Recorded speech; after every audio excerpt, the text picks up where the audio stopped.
So what in the heck is going on? I don't promise to be any significantly wiser than any one of you, quite frankly. All I do is read the news all day, analyze the news all day, come to certain conclusions, and use my 76 and a half years of being involved in the economy to somehow try to get some clue as to what's going on. And then all of a sudden, you have a day like today where the market is being crushed as we get ready to look at the Tesla earnings this afternoon. Can't really figure out how much of Tesla being down today is due to the earnings and people being a little nervous about the earnings, and how much of it is the fact that the Dow, Nasdaq, and S&P are just falling apart and getting worse. So the Dow is now down, as I'm doing this, down 603, Nasdaq down 414, S&P down 85, and Tesla down $5.14. The entire Magnificent Seven is in serious trouble. Let's turn this into percentages. We got the Dow down 1.41%, the Nasdaq down 2.23%, S&P down 1.46%. Tesla actually outperforming is only down about the same as the Nasdaq at 2.36, but you got Apple down over 3, you've got Amazon down over 3, Meta over 3, and Nvidia almost 4. So this is a wild ride today. Some people are calling it exhaustion. Maybe it's exhaustion. People are saying, well, it's exhaustion about the election. It's exhaustion about the fact that things have gone up so far, so fast, and people just don't know how to, it's just, it's time to sell. And there's got to be some truth to that, but sometimes that's an excuse for looking a little deeper. Well, the bonds at 4.25 is almost certainly part of the story. I want to double check just to make sure that that's where they are right now, because they might have come down a little from that, but I want to be accurate here. Yeah, you got the bonds at 4.24. That's the 10-year. So that's definitely part of the story. And the implication of the bonds being that high is that the economy is better than most think it is, and then inflation is not under control as much as most people are saying it is. Well, today what we have is the Beige Book that came out 23 minutes ago, and I looked at the charts, and the Dow continued down as the Beige Book came out, maybe even more sharply. So the Beige Book didn't help, didn't cause it to flatten out or begin to go up again. So let's take a look at what the Beige Book had to say. On balance, economic activity was little changed in nearly all districts since early September, though two districts reported, two out of the 9 reported modest growth. Most districts reported declining manufacturing activity. Activity in the banking sector was generally steady to up slightly. Loan demand was mixed, with some districts noting an improvement in the outlook due to the decline in interest rates, but those aren't going down, are they? Reports on consumer spending were mixed, with some districts noting shifts in the composition of purchases, mostly towards less expensive alternatives. Housing market activity has generally been up. We reported this morning that we had the worst existing home sales activity in 14 years. And it says, while home values largely held steady or rose slightly, we saw this morning 3% year on year, still uncertainty about the path of mortgage rates kept some buyers on the sidelines. The lack of affordable housing remained a persistent problem in many communities. Yes, so we have mortgages heading back up towards 7%, staying in the 6 to 7% range. Long term, I don't think it's an issue, but people will have to adjust. They will have to think that this is the new normal if we're not going to go back down into the 3s and 4s again.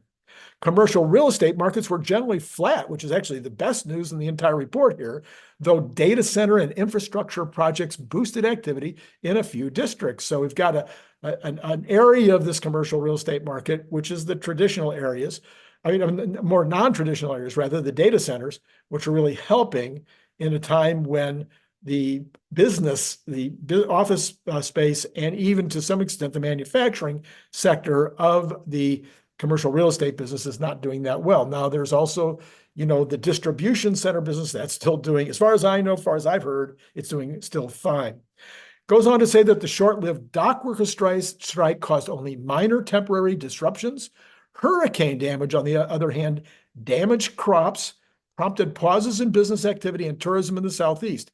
Agriculture activity was flat to down modestly, some crop prices remaining unprofitably low. So this is, I don't really spend any time on agriculture, but right now what they're saying is some crop prices are remaining unprofitably low. Energy activity was also unchanged or down modestly. Lower energy prices reportedly compressed producers' margins. Despite elevated uncertainty, the context that this is a survey that they're doing. This is not hard data. This is all survey data. Despite elevated uncertainty, contexts were somewhat more optimistic about the longer-term outlook. That was not true in manufacturing, as you'll see. Labor markets. On balance, employment increased slightly during this reporting period, with more than half of the districts reporting slight or modest growth and the remaining districts reporting little or no change. So I would call that flat, pretty flat on the labor side. Many districts reported low worker turnover, and layoffs reportedly remained limited. Demand for workers eased somewhat, with hiring focused primarily on replacement rather than growth. It's not good news. Worker availability improved, as many contacts reported it's easier to find the workers that they need. However, they also noted that it remained difficult to find workers with certain skills in some industries, such as tech, manufacturing, and construction. This has been true for, 30 years. This is not new. Wages generally continued to rise at a modest to moderate pace. That is not what any of the reporting is showing. How come the Beige Book is showing that wages are continuing to rise at a modest pace when what we've been hearing is they're raising at almost a 5%, somewhere between a 4% and 5% year-over-year basis? How would it be that this report is completely different? It kind of throws concern that the survey is not giving us the same information as the hard data. So this was reporting through October 11. That's what the cutoff was on the survey. Prices. Inflation continued to moderate, it says here, with selling prices reportedly increasing at a slight or modest pace in most districts.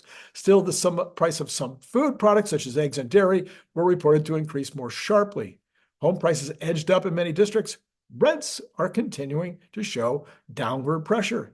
Many districts noted increasing price sensitivity among consumers.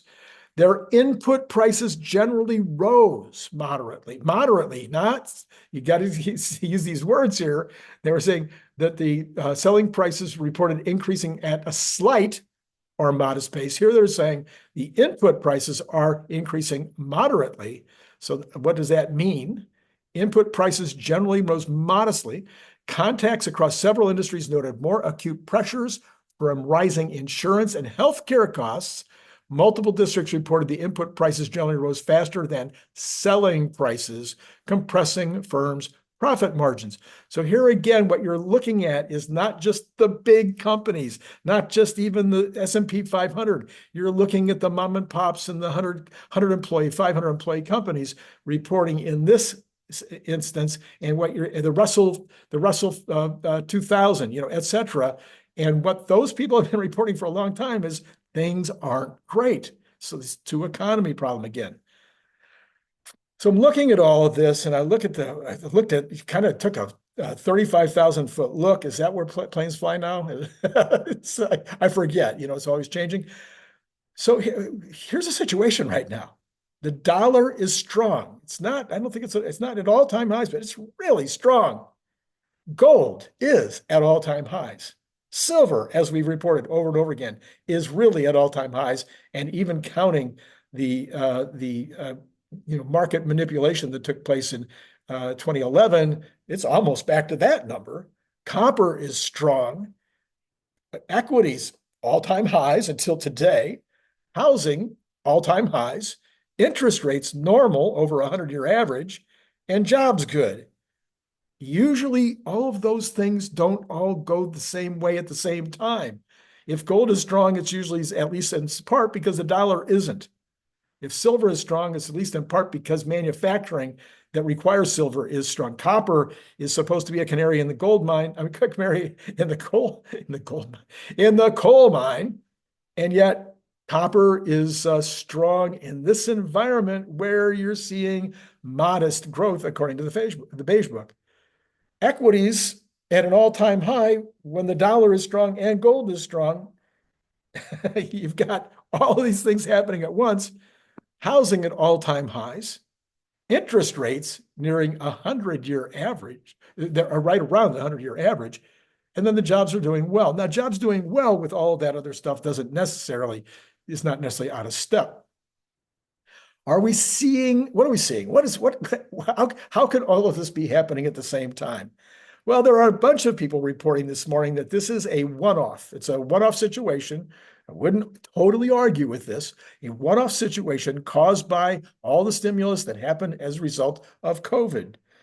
And that we overstimulated, and some of that stimulus is still working its way through the system. We had this massive increase in the savings rate by an adjustment.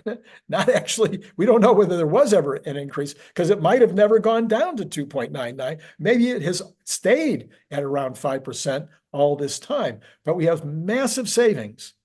And that massive savings for a while, up in the 30% range, was definitely due to the COVID stimulus. We also, at the same time, had people paying off their credit cards in record numbers. But now, as much as we're theoretically being told that savings is up at 4.99 or 5%, but who can believe it?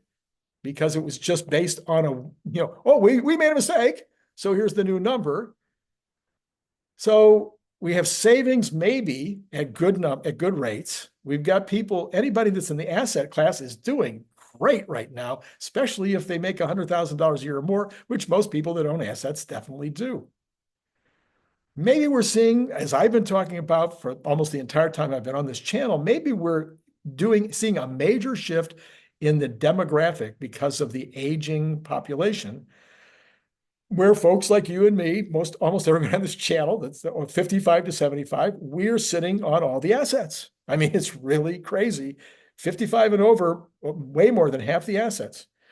So if the asset group is also the almost retired group, and they're also the people that have really solid incomes, then all of these things could happen at the same time. People are looking, well, okay, I'll put some of my assets into gold, put some into silver, I'll put some into equities. I've got my house. Maybe I've got 2 houses.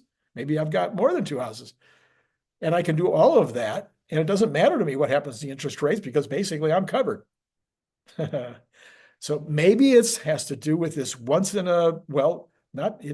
a continuation. This is not going to stop. If in fact this demographic is a big part of it, which hardly anybody but me talks about, if that's a big part of what's taking place, then that will just continue. That's just going to get more and more. Or is it because the incredible productivity that we all, I think, understand is coming, maybe is already heavily in the economy?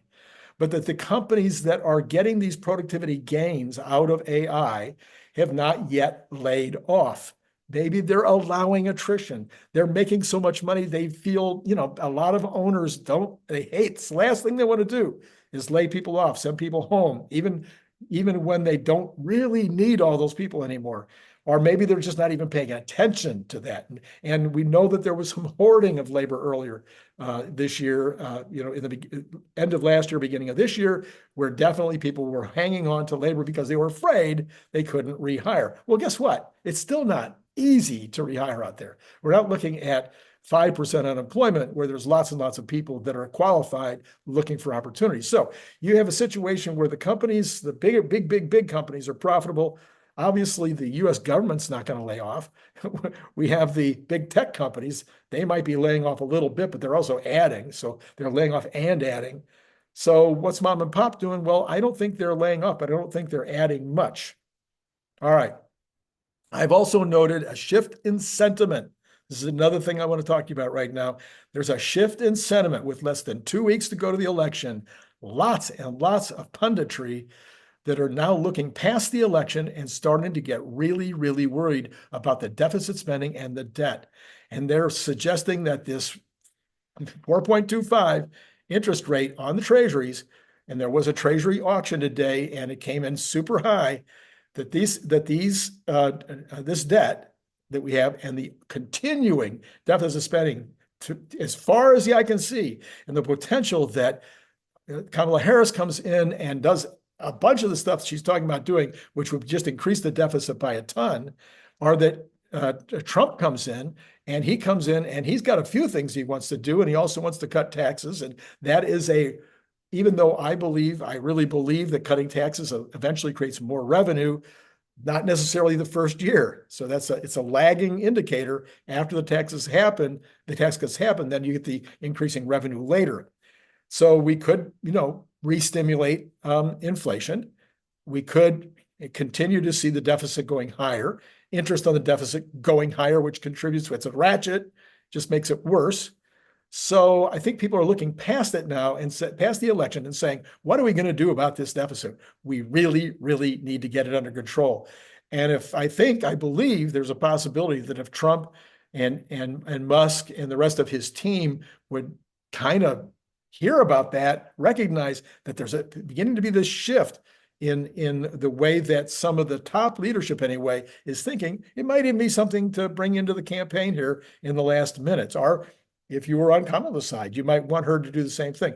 The other thing is I'm seeing tons and tons more headlines and conversations about the Social Security dilemma, because, at the rate we're going, there's an automatic change in 2034, I think it is, where we hit a certain level where the Congress has put a provision in.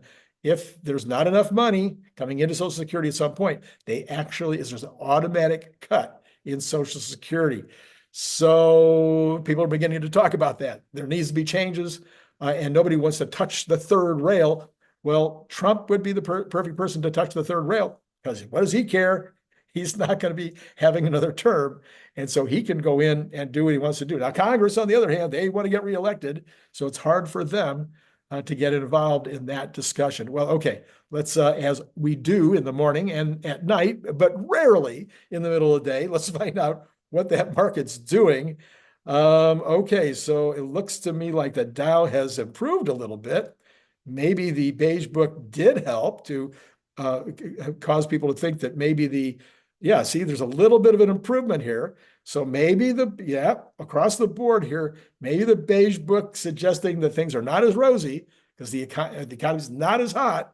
Maybe we're getting a little bit of a positive move here on the part of the Dow. Well, across all of them. You've got Tesla's only down 4.53 now. Apple's only down $6.71. The Dow's down 476. I'm sorry, 485. Did it just change in front of my eyes, or did I misread it? Nasdaq down 352. S&P down 67. So, and let me look at those bonds again just to see if there's been a change there. We have the bonds now. The bonds are now 4.244. No, wait. Let me take a look at that. The bonds? No, they're about where they were. They were higher, almost to 4.25 earlier, but I think they were 4.25, 4.26 is the high of the day, and now sitting at 4.244. So no, they really haven't come off of their highs. So I hope that was useful. I hope that was, beneficial. I hope there was some learning in there. If there was, you could do the Patreon thing. That would be really, really good. You may also want to look at yesterday's Brian White video, which I think would be helpful going into the earnings call today. We talked about the questions that are coming up. I'll put that card right here. And then tonight, come back, because Brian Wang and I will be looking at what happened with the earnings report and the call afterwards. And that has to be a good show. It's been great talking to you.